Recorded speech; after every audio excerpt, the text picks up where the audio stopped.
ஆத்துமா வாஞ்சித்து கதறுதே, நேசரின் முகத்தை தேடுதே. ஆத்துமா வாஞ்சித்து கதறுதே, நேசரின் முகத்தை தேடுதே. ஆண்டவரும் இரட்சகருமாகிய இயேசு கிறிஸ்துவின் விலையேறப்பட்ட நாமத்தினாலே உங்கள் யாவருக்கும் என் அன்பின் ஸ்தோத்திரத்தை இந்த காலை நேரத்தில் தெரியப்படுத்துகிறேன். பரிசுத்த யோவான் எழுதின சுவிசேஷம் 3ஆம் அதிகாரம் 16வது வசனத்திலே வராக வாசிக்கிறோம். தேவன் தம்முடைய ஒரே பேரான குமாரனை விசுவாசிக்கிறவன் எவனோ அவன் கெட்டு போகாமல் நித்திய ஜீவனை அடையும்படிக்கு அவரை தந்தருளி இவ்வளவாய் உலகத்தில் அன்பு கூர்ந்தார் என்று சொல்லி நாம் பார்க்கிறோம். கிறிஸ்துவுக்குள் அன்பான தேவனுடைய பிள்ளைகளே, இந்த உலகத்தில் பிறந்த மனிதர்கள் யாவரும் ஒரு நாள் மரிக்க வேண்டும். இது சரீரத்தில் அடைகிறதான மரணமாய் காணப்படுகிறது. ஒருவேளை மனிதனுக்குள் காணப்படுகிற இந்த ஆத்துமா எங்கே போகும் என்கிற சிந்தனை எழும்பலாம். நீங்களும் நானும் எந்த மதத்தை சார்ந்தவர்களாக காணப்பட்டாலும் யாவருடைய ஆத்துமாக்களும் பாதாளத்திற்கு செல்லும்படியான, அதாவது நித்திய மரணத்தை அடையக்கூடிய அந்த நிலைக்கு தள்ளப்பட்டு காணப்பட்டிருந்தது.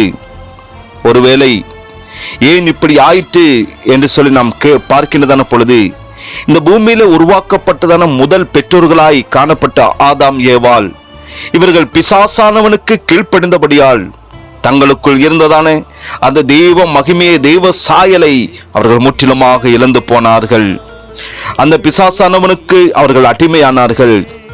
இப்பொழுது அந்த ஆத்மாவின் நிலை என்ன? மனிதர்கள் யாவரும் ஆதி பெற்றோர்கள் வழியாக வந்தவர்கள். அவர்களுக்குள் நானும் நீங்களும் அடங்கியிருக்கிறோம். அவர்களுக்குள் இருந்ததான அந்த பாவ வித்தானது அவர்கள் வழி வந்த மனிதர்கள் யாவரையும் நித்திய மரணத்திற்குள்ளாகி அது தள்ளிட்டு, இந்த நித்திய மரணத்திலிருந்து எப்படி மனிதர்கள் அந்த விடுதலையை, அதாவது ரட்சிப்பை அடைய முடியும் என்றால், நித்திய மரணத்திலிருந்து விடுதலை அடையும் ஒரே வழி அன்பின் இரட்சகராம் இயேசு ஒருவரே. யார் இந்த இயேசு? இயேசுவை அறியாதவர்கள் நாட்கள் இயேசு கிறிஸ்துவின் அன்பை அறிந்து கொள்ள வேண்டும். அவர் மனித குலத்தின் மீட்பராக காணப்படுகிறார். தேவனுக்கு சமமாக இருந்தும் பரலோகத்தை துறந்து இந்த பூமியிலே மனிதனாக வந்து மனித குலத்தின் பாவத்தை தன்மேல் சுமந்தவராக சிலுவையில மரித்து அவர் 3ஆம் நாள் உயிர்த்தெழுந்தார். தன்னுடைய பரிசுத்த இரத்தத்தினாலே மீட்படையும் வழியை அவர் உண்டு பண்ணினார். நாட்களில் இப்படிப்பட்ட ஒரு வழியை உண்டு பண்ணி இருக்கிறார் என்று சொன்னால், இந்த பாவத்திலிருந்து இனி மீட்படையாமல் காணப்படுகிறவர்கள் மீட்பை பெற்றுக்கொள்ள வேண்டும் என்றால், ஆண்டவராக இயேசு கிறிஸ்துவை உங்கள் வாழ்க்கையில சொந்த இரட்சகராக நீங்கள் ஏற்றுக்கொள்ளுங்கள். அப்பொழுது உங்கள் வாழ்க்கையில ஒரு பெரிதான மீட்பை, ஒரு விடுதலையை, பாவத்திலிருந்து முற்றிலுமான ஒரு ரட்சிப்பை உங்கள் வாழ்க்கையில் நீங்கள் பெற்றுக்கொள்ள முடியும். இயேசுவை நான் எப்படி ஏற்றுக்கொள்வது என்று ஒருவேளை நீங்கள் உங்கள் சிந்தனைக்கு எழும்பலாம். இயேசுவை என்னுடைய பாவத்திற்காக சிலுவையிலே நீர் மரித்தீர், உம்முடைய பரிசுத்த இரத்தத்தினால் என்னை மீட்டுக் கொண்டீர் என உள்ளத்தில் விசுவாசித்து உங்கள் வாயினால் அனுதினமும் நீங்கள் அறிக்கை செய்யுங்கள். நீங்க எங்கு செல்ல வேண்டும், என்ன செய்ய வேண்டும் என்று சொல்லி அந்த இயேசு உங்களை வழி நடத்துவார். பரிசுத்த ஆவியானவர் உங்களை செவ்வையான பாதையிலே அவர் வழி நடத்துவார். எனவே கிறிஸ்துவுக்குள் அன்பான தேவனுடைய பிள்ளைகளே, இந்த நாட்களிலே உங்களுடைய ஆத்துமாவின் நிலை என்ன என்று சொல்லி நீங்கள் நிதானித்து அறிய வேண்டும். ஏதோ வாழ்ந்தோம், ஏதோ போனோம் என்று இல்லாதபடி உங்கள் ஆத்துமாவை நீங்கள் பாதுகாத்துக் கொள்ள வேண்டும். உங்கள் ஆத்துமாவை தெய்வ சமூகத்தில் நீங்கள் அர்ப்பணிக்க வேண்டும். உங்கள் ஆத்துமாவை மீட்டு கொண்ட ஒரு இரட்சகர் இருக்கிறார். அவரிடத்தில் உங்களை அர்ப்பணியுங்கள். அவர் கல்வாரி சிலுவையிலே உங்களை பாவத்திலிருந்து மீட்டு, சாபத்திலிருந்து மீட்டு உங்களை ரட்சித்து தேவனுடைய பிள்ளைகளாய் ஆக்கியிருக்கிறார் என்று சொன்னால், அது வெளியேறு பெற்ற கிருபை. அந்த கிருபையை நினைத்து தெய்வ சமூகத்தில் உங்களை அர்ப்பணியுங்கள். தேவன் தம்முடைய ஒரே பேரான குமாரனை விசுவாசிக்கிறவன் எவனோ அவன் கெட்டு போகாமல் நித்திய ஜீவனை அடையும்படிக்கு அவரை தந்தருளி இவ்வளவாய் உலகத்தில் அன்பு கூர்ந்தார். அந்த இயேசு உங்களை நேசிக்கிறார். அவரிடத்தில் உங்களை அர்ப்பணியுங்கள்.